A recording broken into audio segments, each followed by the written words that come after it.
Welcome to the Jill on Money Show. It's Wednesday, July 3rd. I mean, I hope you're not working today. I'm not working today. I did a weird thing. I took off a couple days last week, and now these 3 days, Wednesday, Thursday, Friday, off for the weekend. And I don't care that there's a jobs report. I don't know who at the Department of Labor had the idea that they should drop a job market update on the day after Independence Day. But I got you in my sights, Mr. or Ms., whoever you are. That's just bad. That's bad.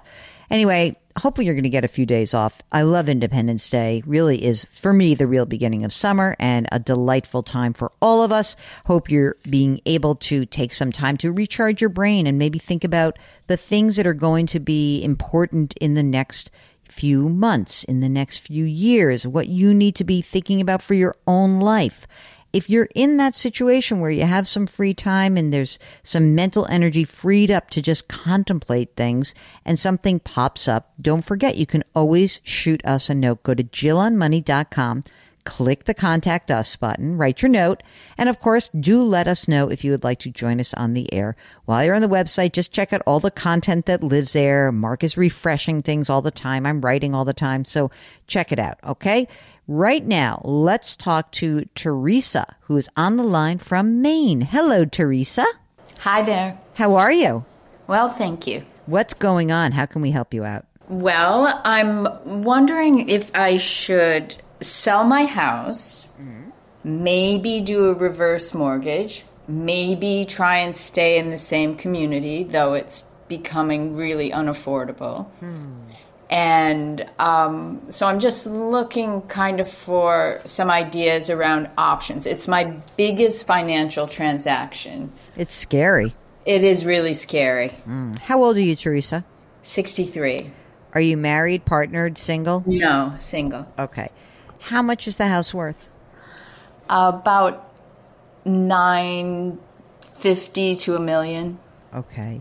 Do you love it? I mean, would you like to stay in it? Is it too big? Like, give me a little bit of the color commentary. No, it's not too big. It's like a perfect size. It's 3 bedrooms, 2 baths, like 1,500 square feet. I've been here about 16 years, and it's great. And okay. It's it's become a very, very glitzy neighborhood, though. And I'm kind of like the bohemian on the street. All right. Well, let me ask you this. Are you still working? No. Okay. What kind of income do you rely on for yourself? I have about $3,000 that comes in a month. Social Security and a disability policy settlement that's going to end when I'm 65. Okay. Are you on SSDI and then you're going to go to a higher amount, or is this the $3,000 a month basically what you're going to get and then it'll be reduced? That's correct. Okay. So what will it be when you are 65? So in 2 years, what will your income be? Just about $2,000, but I'm planning on supplementing it somehow. Probably with a part-time job. Okay. I mean, you feel confident you can get a part-time job to supplement? Well, I could, but this is the big question is, do I want to do that, or do I want to kind of cash out of this and, take some trips? And Yeah. So tell us about the money you've saved besides this house. And by the way, does the house have a mortgage or not? It does have a mortgage. How much is the mortgage? $275. And what's the interest rate on the mortgage? 2.8. Oh, boy. That's cheap. Yeah. How are the taxes where you are? The taxes are about $7,000. So, I mean, for it's a real number. It's not like an insignificant. Right. And what about other money you've saved? No, this is it. You don't have a checking, savings, investment, retirement accounts? Nothing worth noting. Nothing that's... Okay. Yeah. So this is your number one asset. This is it. Okay. If notice how I say if you were to sell it, right, what do you think would be like a place you could rent for a while? And where would that be how much would it cost you? I think it would be somewhere about $2,000 to $2,500. Okay. And So if it were 2,500 and then I look at like, tell me about, okay, so you've got a mortgage. We know you have taxes. You have homeowners insurance. You have upkeep. Like, what is it costing you to carry this house on a monthly basis right now? Oh, it's a lot. It's more than I can afford. Do you have an idea? Like when you, all right, so the mortgage payment is how much? 1,042. And then plus my taxes. And the taxes, right? And so, yeah. But I don't escrow my taxes. I usually pay them in 2 payments, right? I got it. And what about like just the maintenance and the homeowners insurance? Like, what's that? Yeah, that's upwards of $5,000 a year, at least. At least. Okay. Depending on what goes wrong. Okay. I think that I could comfortably say that between taxes, homeowners, and maintenance, there's probably at least another $1,000 a month, right? So it's costing you now 2 plus maybe $2,200 a month, but you have this big place. It's great. You love it. I guess the issue for me looking at in on the outside is I don't think a reverse mortgage is going to work for you very well. You're really young, and reverse mortgages work way better the older you are. And I think you're going to end up in a bad potentially. I don't have the numbers in front of me, but I would imagine that that's probably not going to do the job for you. So then we go into, okay, what would happen if you sold the house, right? At what price did you buy this 16 years ago? I've refinanced many times and, had all kinds of things. So I bought it at $275.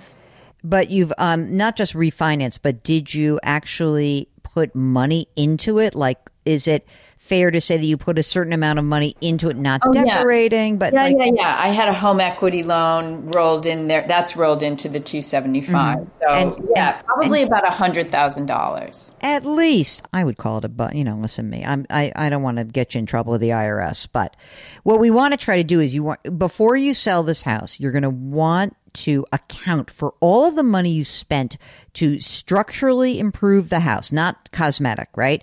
That means a new roof, or you made a new kitchen, or you put an extra bathroom in. So all that stuff, you're going to tally that up so that if God forbid you were to get audited, you would have proof and say, no, here's, I did this, here's my landscaping, here's this. Okay.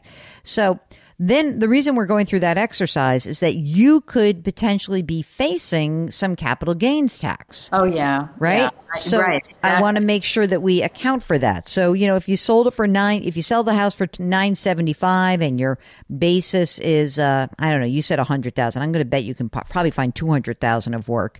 And if you were to do that, you've got a $600,000 gain. You can reduce that gain by you can exclude $250,000.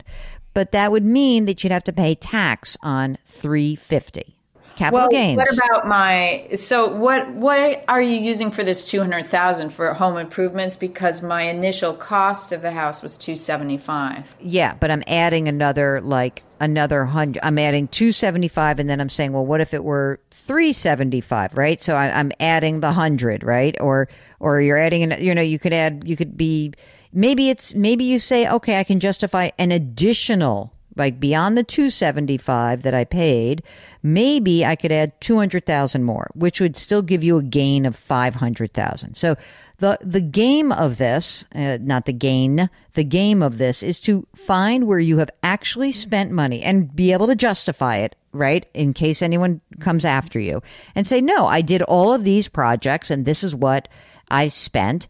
And we're trying to raise your cost basis. So if I paid $275,000, at least, $100,000 or $200,000. Now, whatever that cost basis, whatever that extra money you spent becomes your cost basis. It just raises your cost basis. So let's say you sell for $975,000 and you say, okay, I paid $275,000 IRS, but I also added another $200,000. That's $475,000, right? I have $500,000 of gains. Of $500,000, you are allowed to exclude as a single person the first $250,000 of gains, which would mean you'd have to pay capital gains tax of $275,000 on $275,000. And that would probably be about, probably about 15% for you. Of the money that you make, remember, you're going to have to pay tax on it. That's the whole exercise of this that I don't want to make you crazy. It's just that you might say to yourself, I got $975. I have a $275,000 mortgage, right? And I just want you to know that you're not going to clear this, right? We're going to have to pay some taxes. But if you had again, if you had $600,000 after you've moved and after you got everything, if you had $600,000 to put to work, that might be very helpful to you. I think the trick here is to see whether you can rent something that is, closer to $2,000 a month rather than $2,500. Because, if you have $2,000 in a couple of years, you're 65 years old, you have $2,000 a month of income, and then you have $600,000 invested. I don't want you to blow through all this money. You're really young. So this is important that you hear this. Like, you can't just spend all the money in the world that you want, but you could probably spend an extra $1,200 to $1,500 a month from that $600,000. And I think that might be the cushion that you would need. That's what I think. It does kind of work. I don't think the reverse mortgage would work. And you'd have to be very careful not to go crazy with all this money at once. Right.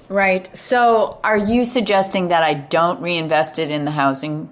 I absolutely do not. I do not think you should do that. Unless you stumbled on something so cheap in another area that is so awesome that you're like, Jill, I could buy something for $300,000. And I've got my housing. And now all of a sudden, instead of paying rent of $2,000 or $2,500 a month, so that's the comparison. It cannot be that you you sell a $1 million property and then say, I can now be in something at $650. No, not going to work.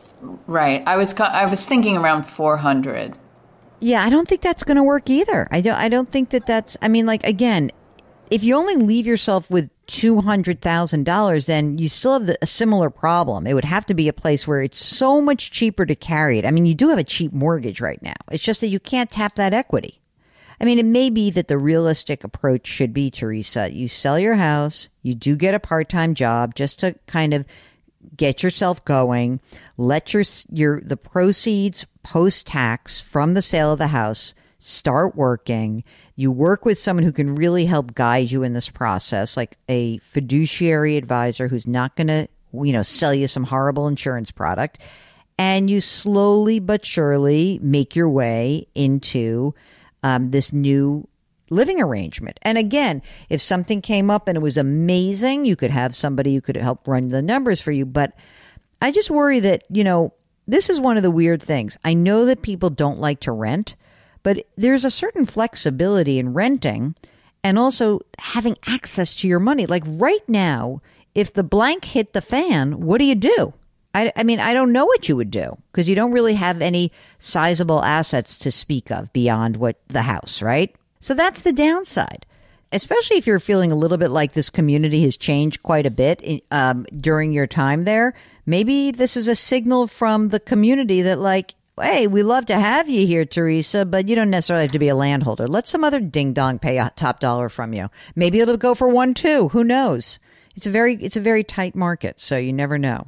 All right. Okay, Thank you so much. All right, we wish you the best of luck. Hey, if you are looking at a situation where so much of your equity is, so much of your net worth is tied up in your home equity, this is a real issue, right? You can see from this conversation with Teresa that it's very difficult to give up what you have. On the other hand, when you feel like you're basically house poor, that's not a good feeling either.